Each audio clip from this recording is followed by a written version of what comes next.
मधुबाला भारतीय सिनेमा की सबसे प्रतिष्ठित और प्रतिभाशाली अदाकारों में से एक थी। उनके जीवन और करियर की जुड़ी 10 महत्वपूर्ण जानकारियां आप लोगों तक पहुंचा रहा हूं। जन्म और बचपन जो हुआ, मधुबाला जी का जो असली नाम था वो था मुमताज जहां बेगम देहलवी था। उनका जन्म 14 फरवरी 1933 को दिल्ली में हुआ था। उनका परिवार आर्थिक रूप से कमजोर था, इसलिए उन्होंने छोटी सी उम्र में ही फिल्मों में काम करना शुरू कर दिया था। दूसरी महत्वपूर्ण जानकारी है फिल्मी कैरियर की शुरुआत उन्होंने 1942 में बाल कलाकार के रूप में फिल्म बसंत से अपनी कैरियर की शुरुआत की। उनकी पहली मुख्य भूमिका वाली फिल्म थी जो 1947 की नील कमल में थी, जब वह केवल 14 साल की थी। तीसरी महत्वपूर्ण जानकारी है सौंदर्य की प्रतीक है मधुबाला को उनके असाधारण सौंदर्य और करिश्माई व्यक्तित्व के कारण वीनस ऑफ इंडियन सिनेमा कहा जाता था। उनका चेहरा भारतीय और अंतर्राष्ट्रीय सिनेमा में कालजयी सौंदर्य का प्रतीक बन गया था। चौथी प्रमुख जानकारी है मधुबाला ने कई हिट फिल्मों में अभिनय किया, जिनमें मुगल-ए-आजम 1960, चालाक 1951, तराना 1951, मिस्टर एंड मिसेज 1955 और हावड़ा ब्रिज 1958 में शामिल है।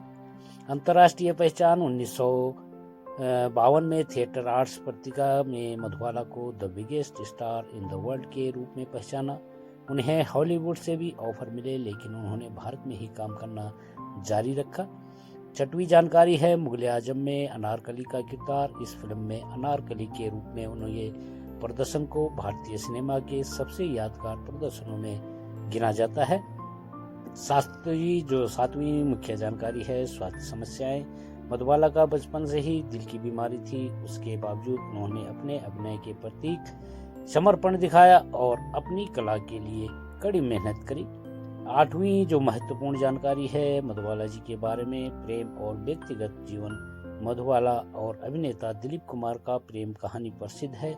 हालांकि परिस्थितियों के चलते उनकी शादी नहीं हो सकी। बाद में उन्होंने गायक किशोर कुमार से शादी की। 9वीं जानकारी आप लोगों के लिए है मधुबाला के अभिनय में सहजता, गहराई और भावनात्मक अपील थी। उन्होंने न केवल गंभीर भूमिकाएं निभाई बल्कि हास्य और रोमांटिक भूमिकाओं में भी दर्शकों को प्रभावित किया। 10वीं महत्वपूर्ण जानकारी है मधुबाला का निधन 23 फरवरी 1969 को केवल 36 साल की उम्र में हो गया। उनकी असमय मृत्यु ने भारतीय सिनेमा को गहरा आघात दिया। मधुबाला आज भी भारतीय सिनेमा की सबसे चमकदार और प्रिय अदाकारों में से गिनी जाती हैं। मधुबाला जी के बारे में जानकारी कैसी लगी जरूर कमेंट करें, वीडियो लाइक करें और चैनल सब्सक्राइब करें। थैंक यू, धन्यवाद।